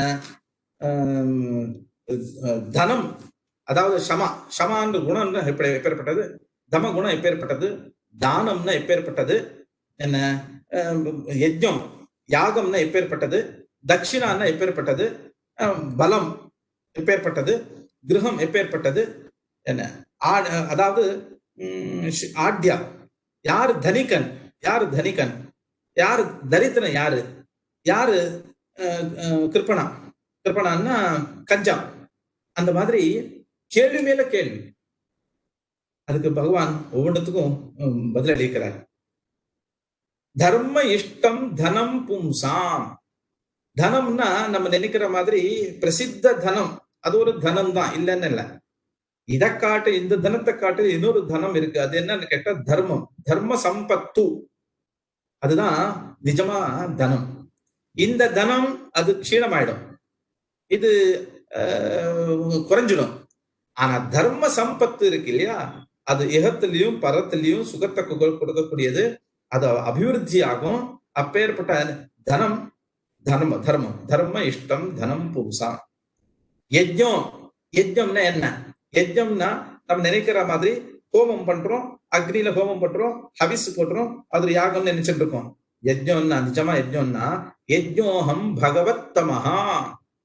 யஜ்ஞம்னா பகவானை ஆராதனம் பண்ணக்கூடியது என்னென்ன இருக்கோ அதெல்லாமே யஜ்ஞம் தான். கீதையிலே சொல்றாரு, யஜ்ஞார்த்தாத் கர்மணோன்யத்ர லோகோயம் கர்ம பந்தனா. யஜ்ஞ ரூபத்துல பகவானை ஆராதனம் பண்ணக்கூடிய என்ன ஒரு கர்மம் இருக்கு, அது பந்தகம் கிடையாது, அது மோட்சகம் தான். அதனால யஜ்ஞம்னா பகவானை ஆராதனம் பண்ணக்கூடிய கர்மங்கள் என்னென்ன இருக்கோ அதெல்லாமே யஜ்ஞம் தான். யஜ்ஞோஹம் பகவத்தமஹா. தட்சிணா ஞான சந்தே. தட்சிணான்னா என்ன? அந்த ஏதாவது பிராயஷ்சித்த ரூபத்துல தட்சிணை கொடுக்கறது உண்டு. என்ன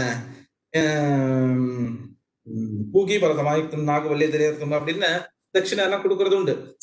என்ன கர்ம சமாப்தி அனுப்புறோம் தட்சிணா கொடுக்கறது உண்டு. அது ஒண்ணு தட்சிணான்னு இருக்கலாம். நிஜமா தட்சிணா ஞானோபதேசம், ஞானோபதேசம், ஞானத பரம்பரா அது என்ன இருக்கு, அதுதான் நிஜமா தட்சிணம்.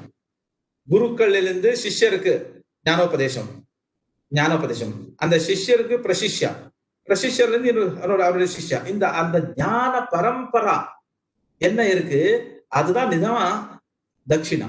தட்சிணா ஞான சந்தேஷா அப்படின்றாரு. அப்புறமா குணாட்யோ பிராணாயாம பரம்பலம். பலம்னா என்ன? எல்லாம் ஜிம்முக்கு போய் அந்த அளவுக்கு பாடி பில்டர் ஆகி பலத்தை சமாதிக்கும், அது பலமா? அது ஒரு பலம் இருந்தாலும் நிஜமா பலம்னா பிராணாயாம பரம்பலம். அந்த பிராணாயாமம், அதுல இருந்து மனோ நிகிரகம், மனசு தெளிவாகும்.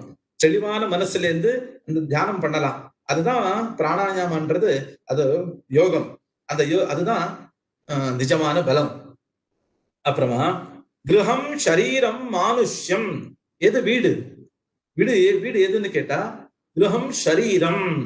மனுஷனுடைய இந்த சரீரம் என்ன இருக்கு, அதுதான் நிஜமான கிரகம். பகவான் வாசம் பண்ணக்கூடிய ஒரு வீடு. ஈஷா வாஸ்யமிதம் சர்வம்னு சொல்றது உண்டு. இப்படி இந்த விஸ்வமே பகவானுடைய வீடு. பிரம்மாண்டம் வரமந்திரம் சுரகணா யஸ்ய பிரபோ சேவகாக அப்படின்னு இப்படி பிரம்மாண்டமே பகவானுடைய மந்திரம்.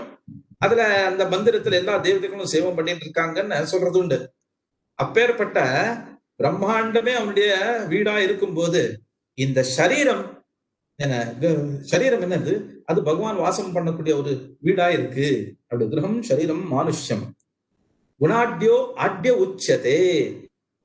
யாரு ஸ்ரீமன் தனிக்கன்? யாரு ரிச் பர்சன் யாருன்னு கேட்டா குணாட்யோ ஆட்ய உச்சதே. குணாட்யா யாரு? குணியும் தானே. எல்லா விதத்தையும் எது நல்லது எது கெடுதல்னு ஞானபூர்வமா எல்லாத்தையும் தெரிஞ்சுண்டு என்ன ஒரு சாதனம் பண்றானோ அவன் தான் நிஜமா ஆட்யம் தனிக்கன். தரித்ரோ எஸ்து அசந்துஷ்டா. தரித்திரன் யார் தரித்திரன் கேட்டா எஸ்து அசந்துஷ்டா. இன்னும் வேணும் இன்னும் வேணும்னு யார் ஒரு ஆசைப்பட்டு இருக்கானோ என்ன அந்த திருப்தி இல்லாம இருக்கானோ அவன் தான் தரித்திரன். கிருப்பனோ யோஜித்தேதர். யாரு கிருப்பணன்? யாரு யாருன்னு கேட்டா அஜிதேந்திரியா. யாரு இந்திர நிகிரகம் யாரு பண்ணாம இருக்கானோ அவன் தான் கிருப்பணன் அப்படின்னு அவனுடைய கேள்விக்கு எல்லா விதத்திலையும் பதில் சொல்லிட்டு இருக்காரு பகவான். அப்புறமா இந்த மாதிரி அதனால உத்தவா நீயும் கூட மனசமாதானம் பண்ணிட்டு இந்த ஒரு இதே ஒரு விஷயத்துல மனசமாதானம் பண்ணிட்டு அந்த விஷய நிகிரகம் வைராக்கியம் பண்ணிட்டு மையாவேஷமனும் பார்க்கும் அந்த என்னுடைய ரூபத்தையே சிந்தனம் பண்ணிட்டு நிறு. இந்த விஷயத்துல ஒரு இத்திஹாசம். அதே மாதிரி என்ன பிக்ஷு கீதா, இந்த விஷயத்துல ஒரு பிக்ஷுகனுடைய ஒரு சம்வாதம். எந்த அளவுக்கு அவன் விஷயத்தை அனுபவிச்சுண்டு அவன் எந்த அளவுக்கு மனப்பரிவர்த்தனம் பண்ணிட்டு சொல்லக்கூடிய வார்த்தைகள் எல்லாம் இருக்கோ அதெல்லாம் நான் உபதேசமா நான் உனக்கு சொல்றேன், நீ கேளு.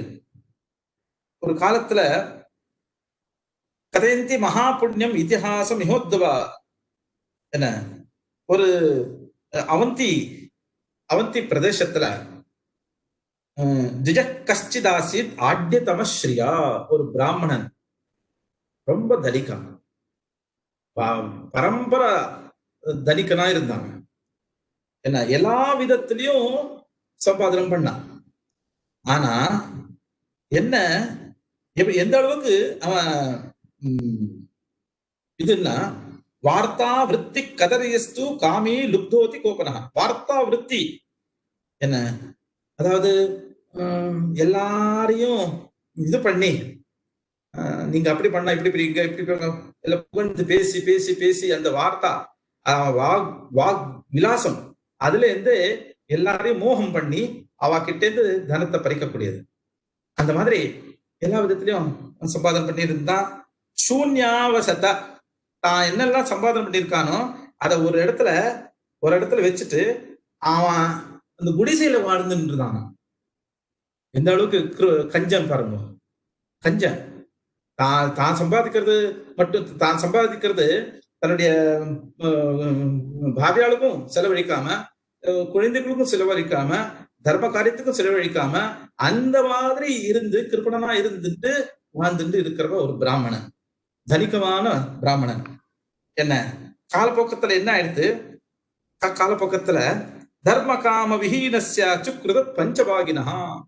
சாஸ்திரத்துல ஒரு வச்சனம் உண்டு, தானம் போகோ நாசஸ்திஸ்ரோ திருத்தையோ பவந்தி வித்தஸ்ய யோ நததாதி நபுங்கே தஸ்ய திருத்தியா கதிர்பவதி.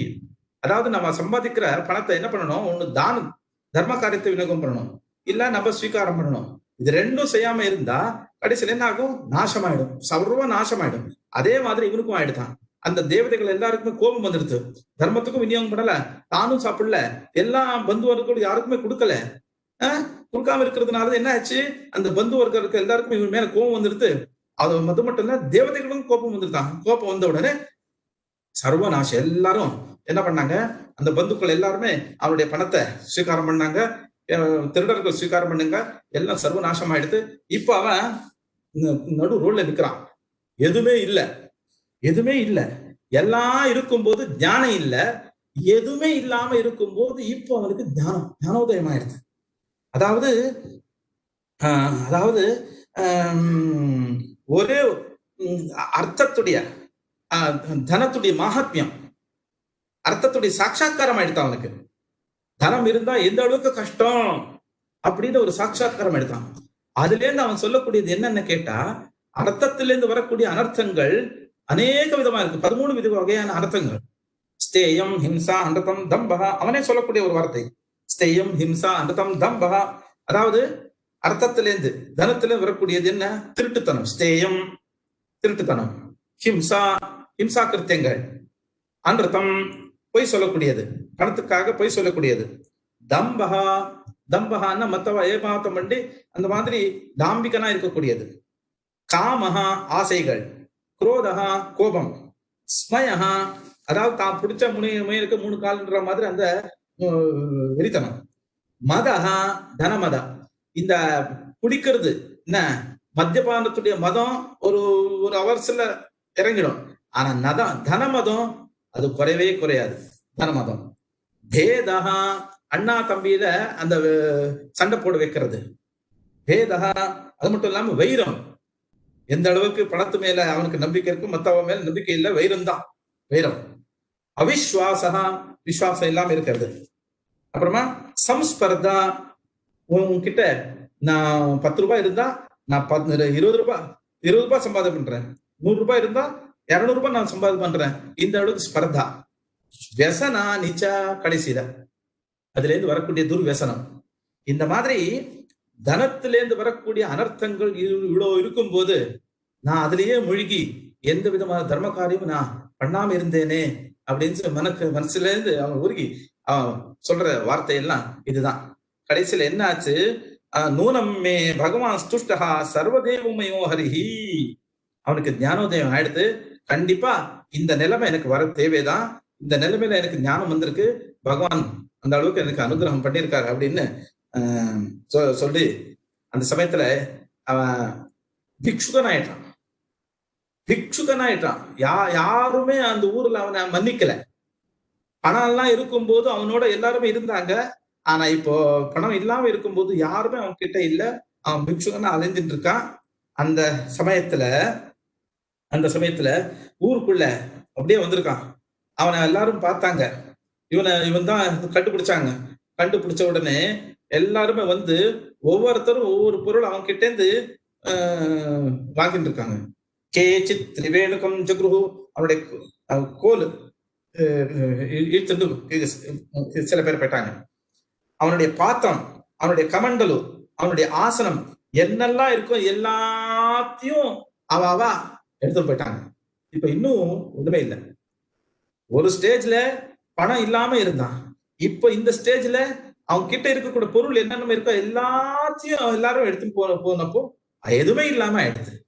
அப்போ அவன் சொல்லக்கூடிய அந்த வார்த்தை தான் பிக்ஷு கீதான். என்ன? நாயம் ஜனோமே சுகதுக்க ஹேத்து, எனக்கு இன்னைக்கு இந்த நிலைமை ஆயிருக்கு. இந்த நிலைமைக்கு காரணம் யாருன்னு கேட்டா இந்த ஜனங்களோ என்னுடைய பாந்தவர்களோ யாருமே கிடையாது. நான் தேவதாத்மா, தேவதைகளும் காரணமே கிடையாது. நான் கிரக கர்ம காலா, அந்த கிரக பலம் அதுவும் எனக்கு காரணமே கிடையாது. என்ன காரணம்? அப்ப நான் இந்த நிலைமைக்கு என்ன காரணம்னா மனப்பரம் காரணம் ஆமனந்தி, இந்த மனசுதான். ஏன்னா சம்சார சக்கரம் பரிவர்த்தையே தது, அந்த மனேவ மனுஷியானாம் காரணம் பந்த மோட்சியோன்னு சாஸ்திரம் சொன்னதுனால அந்த மனசுதான் பந்தகம் மோட்சகம். அந்த அளவுக்கு நான் இருந்ததுனாலதான் எனக்கு இந்த நிலைமை இன்னைக்கு ஆயிருக்கு. இப்ப எதுவுமே இல்லாம இருக்கும்போது மனசு பரிபூர்ணமாயிருக்கு. அதனால நான் என்ன இந்த தானமோ தர்மமோ என்ன ஒரு நியமம் யமம் இதெல்லாம் எதுக்குன்னு கேட்டா, தான தர்மாதிகள் எல்லாம் எதுக்குன்னு கேட்டா மனசை நிகிரகம் பண்ணணும். மனசு நிகிரகம் பண்றதுக்காகவே இந்த தான தர்மங்கள் எல்லாமே. இன்னைக்கு எனக்கு இந்த நிலைமை ஆயிருக்குன்னா அது மனசுதான் காரணம். ஆனாலும் இப்ப எனக்கு எல்லா விதத்திலையும் சந்தோஷமா இருக்கு அப்படின்னு அவன் சொல்லக்கூடிய சில வார்த்தைகள். தஸ்மாத் சர்வாத்மனா தாத்தா நிகிரகான மனோதியா மையா வேஷித்தையா யுக்தா ஏதாவான் யோக சங்கிரகா. அதனால உத்தவா, இந்த பிக்ஷு சொன்ன அந்த வார்த்தையினால நீ எல்லாத்தையும் அறிஞ்சுட்டு மையாவேஷ்ய நிகிரகான மனோதியா, அந்த மனசை நிகிரகம் பண்ணிட்டு அந்த மனோ ரூபத்துல மனசுனால அந்த தியானம் பண்ணு, உனக்கு நல்லா ஆகும். ஏன்னா துவந்தை நெய்வா பூயதே, அந்த மாதிரி அந்த நிலைமையில நீ இருக்கும்போது மனசு நிகிரகம் பண்ணி யோகா ரூபத்துல நீ இருக்கும்போது இந்த சுக துக்கங்கள்ன்ற என்ன ஒரு அது உனக்கு ஏற்படாது. அந்த சுக துக்கத்துல இருந்து நீ மேல வருவ, அதுல நீ விழவே மாட்ட அப்படின்னு பகவான் சொல்றார். சொல்லி கடைசியா சொல்லக்கூடிய எப்படி இருக்கணும், எப்படி நம்ம வாழணும், இன்னைக்கு தேவையான ஒரு உபதேசத்தை பகவான் சொல்றாரு. திருஷ்டி பூதம் சேத்பாதம், எப்படி இருக்கணும் அப்படின்னு கேட்டா திருஷ்டி பூதம் சேத்பாதம், கண்ணு நம்ம கண்ணு பாக்குறோம், கண்ணால நம்ம பாக்குறோம் இந்த ரோடு நல்லா இருக்கு, இந்த ரோடு நல்லா இல்லை. அப்போ கண்ணு பார்த்து தெரிச்சு கூட்டுற அந்த மார்க்கத்துல நம்ம போனாதான் நம்ம சரியான ஒரு இடத்துக்கு அடைய முடியும். இல்லைன்னா அந்த நடுவில் உள்ள பாழடைஞ்சு அந்த ரோட்ல போனோம்னா அது நம்மளுக்கு சேர வேண்டிய இடத்துக்கு நம்ம சேர முடியாது. அப்போ கண்ணு எந்த அளவுக்கு மார்க்கத்தை தெரிவிச்சு கொடுக்கறதோ அதே மாதிரி திருஷ்டி பூதம் நெசேத் பாதம், சரீரம் ஜீவனோன்ற ஒரு மார்க்கத்துல கண்ணா இருக்கக்கூடியது என்னன்னு கேட்டா அது சாஸ்திரம். சாஸ்திரம் தெரிஞ்சு கொடுத்த மார்க்கத்துல போனாதான் ஜீவனம் சார்த்தகம். நம்ம சேர வேண்டிய இடத்துல நம்ம சேரலாம். கண்ணு வடிவத்தில் இருக்கக்கூடியது சாஸ்திரம். ஏ சாஸ்திர விதிமுத்ருஜ வர்த்ததே கர்மகாரதான்னு கீதையில கிருஷ்ணன் சொன்ன மாதிரி சாஸ்திரம் அது கண்ணு வடிவத்தில் இருக்கக்கூடியது. கண்ணு எந்த அளவுக்கு தெரிஞ்சு கொடுத்த அந்த மார்க்கத்துல போனா நம்மளுக்கு ஸ்ரேயஸோ, அதே மாதிரி சாஸ்திரம் தெரிஞ்சு கொடுத்த அந்த மார்க்கத்துல போனாதான் நம்ம ஜீவனமும் சார்த்தகம் ஸ்ரேயஸும் உண்டாகும். வஸ்திரபூதம் ஜலம் பிபேத். ரெண்டாவது எப்படி இருக்கணும்? வஸ்திரபூதம் ஜலம். நம்மளுக்கு இது தண்ணி சாப்பிடணும், அது திருஷா பரிகாரத்துக்காக நம்ம தண்ணி சாப்பிடணும். தண்ணி எந்த அளவுக்கு எப்படி சாப்பிடுறோம்? அதை நல்லா ஃபில்டர் பண்ணி அக்வாகார்டுக்கு தண்ணிக்கும் போர்வெல் தண்ணிக்கும் எந்த அளவுக்கு டிஃபரன்ஸ் இருக்கு. அது அப்படியே சாப்பிட்டா, போர்வெல் சாப்பிட்டா நமக்கு அனாரோக்கியம். அதுவே அக்வாகார்டு ஃபில்டர் பண்ணி சாப்பிட்டா எந்த அளவுக்கு சௌக்கியமோ அதே மாதிரி ஆகாரம் பசி அடிச்சதுன்னு சொல்லி ஏதேதோ சாப்பிட்டா அது அனாரோக்கியம். நல்ல சம்ஸ்காரத்தோட நல்ல சம்ஸ்காரத்தோட நகலஞ்சம் பக்ஷியே எந்த அளவுக்கு சாஸ்திரம் தெரிஞ்சு கொடுத்து அந்த மாதிரி நல்ல சம்ஸ்காரத்தோட அந்த இது சாப்பிட்டா, ஆகாரத்தை சாப்பிட்டா அது ஆரோக்கியத்துக்கு காரணமா இருக்கக்கூடியது அப்படின்னு. சத்திய பூதாம்ப தேத்வாச்சம். நம்ம வார்த்தை எப்படி இருக்கணும்? சத்திய பூதாம். நம்ம வார்த்தை எப்பயுமே சத்தியத்தையே விளக்கக்கூடிய. சாஸ்திரத்துல ஒன்று சொல்றது மதுராச்ச வாணின்னு. நம்ம வாணியில மாதுரியம், இன்னொருத்தருடைய மனசை புண்படுத்தாம இருக்கணும். அப்படி இருக்கணும் வார்த்தை. இந்த பானத்துல இந்த அடி விழுந்தா அது காயம், அது மாயமாயிடும். ஆனா மனசுன்ற பானத்தை, வார்த்தைன்ற பானத்தை, அதாவது வார்த்தைன்னா எப்பேற்பட்ட வார்த்தை? அசத் வார்த்தை, கெட்ட வார்த்தை என்ற ஒரு பானத்தை விட்டா அது மனசுக்கு ரொம்ப புண் கொடுக்கும். அது மறக்க அந்த புண்ணு ஆறவே ஆறாது. மதுராச்ச வாணி. அந்த வாணி இதுல வாகேந்திரியத்துல அந்த மாதுரியம் இருக்கும். சிதமா பேசணும். எந்த காலகட்டத்திலையும் அது மீறக்கூடாது. சித்தமா பேசணும். சத்திய பூதாம்பதேத்வாச்சம் அப்படின்றாரு. மனப்பூதம் சமாச்சரே. கடைசியா மனப்பூதம், இன்னொருத்தருக்கு சந்தோஷப்படுறதுக்காக நீ செய்யாத. உன்னுடைய மனசுக்கு என்ன தோணுதோ, எந்த விதத்துல சாஸ்திரம் தெரிஞ்சு கொடுத்துருக்கோ அந்த விதத்துல மனப்பூர்வமா நீ செய், ஸ்ரத்தா பக்தியோட நீ செய், அப்போ உனக்கு ஸ்ரேயஸ் உண்டாகும் அப்படின்னு கடைசியா உபதேசம் பண்ணக்கூடிய ஒரு வார்த்தை. இந்த மாதிரி உத்தவ கீதான்ற பிரதானமா வச்சுட்டு அதுல வரக்கூடிய அவதூத கீதா, பிக்ஷு கீதா எல்லாத்தையும் பகவான் உபதேச வடிவத்துல சொல்லி கொடுத்துருக்கார். இதுதான் இன்னைக்கு இருக்கக்கூடிய ஒரு டாபிக். இந்த மாதிரி காலாவகாசமும் நான் நிறைய எடுத்துட்டேன். இன்னும் விஷயங்கள் நிறைய இருந்தாலும் நான் சொல்ல முடியல. இருந்தாலும் அல்ப காலத்துல எவ்வளவு சொல்லணுமோ அதை கிருப்தமா நான் சொல்லியிருக்கேன். இந்த வாய்ப்பு கொடுத்ததுக்கு சன்ஸ்கிரிட் அகாடமி, ஸ்ரீனிவாஸ் சார் எல்லாருக்குமே நன்றியை தெரிவிச்சுட்டு என்னுடைய வார்த்தையை நான் பகவானுடைய பாதத்துல சமர்ப்பிக்கிறேன். ஸ்ரீகிருஷ்ணா அர்ப்பணம் அஸ்து.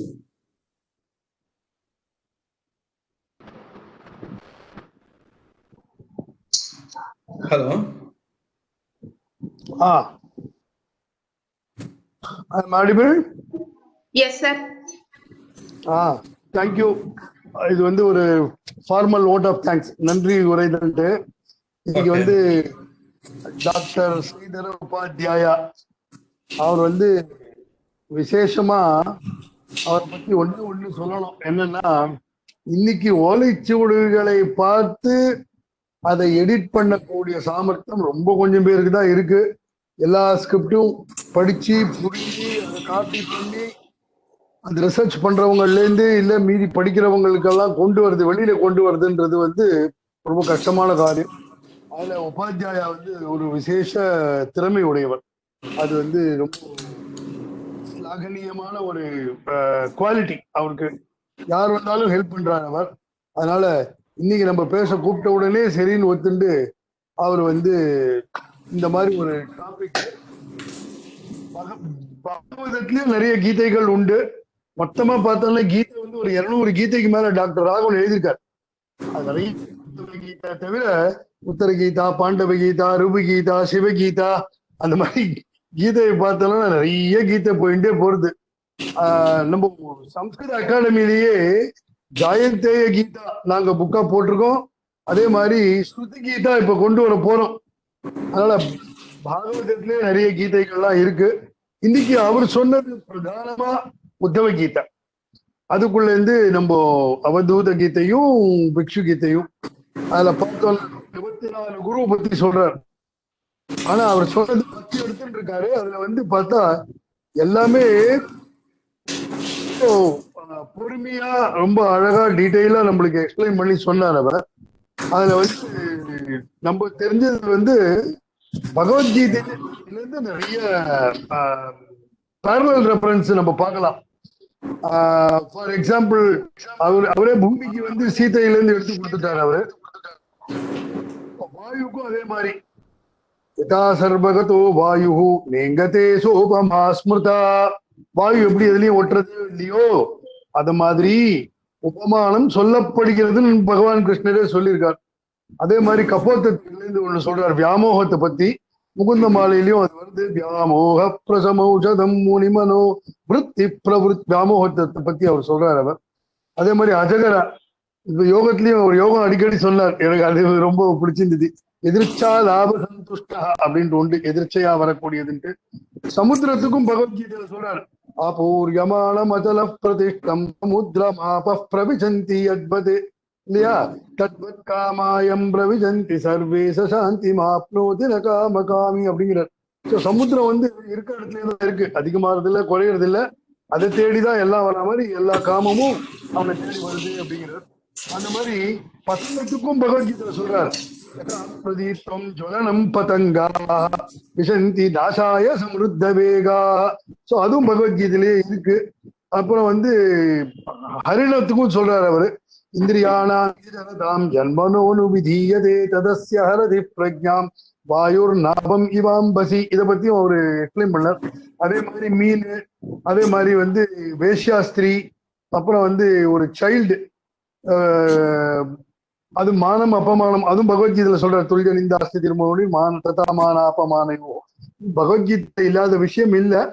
அண்ட் அவர் வந்து அந்த மாவை வச்சுன்னு சொன்னது ரொம்ப நல்லா இருந்தது. கர்ம ஞான பக்தி மூணுத்தையும் எப்படி வந்து ஸ்ரத்தா பக்தி அண்ட் ஞானம் இது மூணுத்தையும் சேர்த்து செஞ்சாதான் அது வந்து வெறும் கர்மாவான பிரயோஜனம் இல்லைன்ட்டு.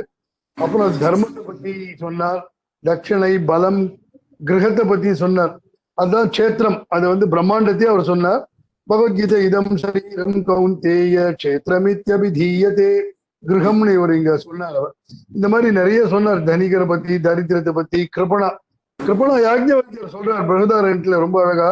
ஏததக்ஷரம் அபிதித்வாஸ்மாலோகாத் பிரைதி சக்ருபணா. இவர் வந்து மனோனிகம்ன்ற சொன்னார். அதுவும் கிட்டத்தட்ட அதே மாதிரிதான். யார் இந்த பிரம்மத்தை உணராமல் இந்த உலகத்தை விட்டு போகிறானோ அவன் தான் கிருபணன் அப்படின்னு யாஜ்ஞவல்கியர் சொல்றார். அப்புறம் பிக்ஷு கீதா அதுல இருந்து ஒரு சாராம்சமா எடுத்து சொன்னார். சோ நல்ல பரிசிரமப்பட்டு அவர் பாகவதமே எடிட் பண்ணிட்டு இருக்கார். அதனால பாகவதம் எல்லாம் அவருக்கு ரொம்ப அத்துப்படியான விஷயம். அந்த அதுல இருக்க கீதைகள்ல முக்கியமான சாராம்சமா இன்னைக்கு எடுத்து சொன்னார். ரொம்ப ரொம்ப தேங்க்ஸ். இந்த என்டோமெண்ட் கிரியேட் பண்ண டிவி ராமநாதன் சார் அவரோட ஃபேமிலி மெம்பர்ஸ் அவளுக்கும் ரொம்ப ரொம்ப தேங்க்ஸ். இப்போ நிறைய கீதைகள்லாம் இருக்கு. அவர் வந்து கீதா சொல்ற மாதிரி நடந்தா எல்லாருக்கும் ரொம்ப நல்லது அப்படின்ட்டு அவர் உபன்யாசம் சொன்னாராம். ஒருத்தர் சொன்னார் ஆமா நானும் கீதா சொல்றதுதான் கேட்கிறேன்ட்டு. எந்த கீதா பண்ணா என் ஒய்ஃப் பேர் கீதான்னு சொன்னாராம். அவரு என் ஒய்ஃப் பேர் கீதான்ட்டு. அந்த கீதோபதேசம்னு சொல்லுவார் சில பேர் பௌராணிகள்லாம் சொல்லும் பொழுது. இவர் இன்னைக்கு எடுத்துன்றது வந்து உத்தவ கீதா, பிக்ஷு கீதா, அந்த மாதிரி ஒரு சத் விஷயமா எடுத்து சொன்னார். டாக்டர் ஸ்ரீதர உபாத்யாயா அவர்களுக்கு எங்களுடைய கிருத்தஜ்ஞத்தை தெரிவிச்சுக்கிறோம். என்டோமெண்ட் கிரியேட் பண்ணவங்களுக்கும் அதே மாதிரி இதை வந்து சிரவணம் பண்ண எல்லாருக்கும் எங்களோட தேங்க்ஸ். Thank you professor Upadhyaya. இன்னும் உங்ககிட்ட நிறைய நாங்க கத்துக்க வேண்டியது நிறைய இருக்கு. உங்களுடைய சகாயம் எங்களுக்கு நிறைய தேவையாகவும் இருக்கு. தாமிரபரணி மகாத்மியம் ஃபுல்லா எடிட் பண்ணதுக்கு உபாத்யாயா தான் 2 வால்யூம், அவ்வளவு பெரிய வால்யூம் நாங்க போட்டு 90வது வருஷத்துல ரிலீஸ் பண்ணி அத்தனை புக்கும் சேல் ஆயிடுச்சு. உபாத்யாயா ரொம்ப பரிசிரமப்பட்டு அதை கிரிட்டிகலைசேஷன் பண்ணி டிரான்ஸ்லேட் பண்ணி நிறைய ஹெல்ப் பண்ணார். அவரோட சகாயம் இன்னும் நிறைய இருந்ததுன்னா சம்ஸ்கிருத கிரந்தங்கள் நிறைய நம்ம கொண்டு வரலாம். எல்லாருக்கும் அது ஒரு அனுகூலமா இருக்கும்.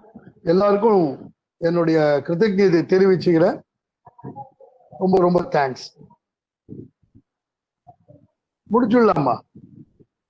நாராயண நாராயண நாராயண சுவாமி, சந்தோஷம். எங்களுக்கும் சந்தோஷம். ரொம்ப ரொம்ப ரொம்ப இன்ட்ரெஸ்டிங்கா ரொம்ப தேங்க்ஸ் சார் பிரேமலதா. ஆட்டம் ரொம்ப சந்தோஷம் சந்தோஷம் சந்தோஷம் ஆட்டம்.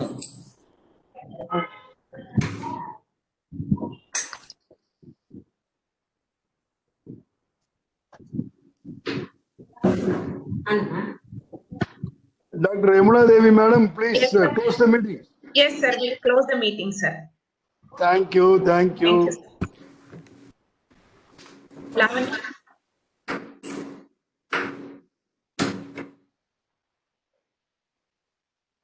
Lavanya.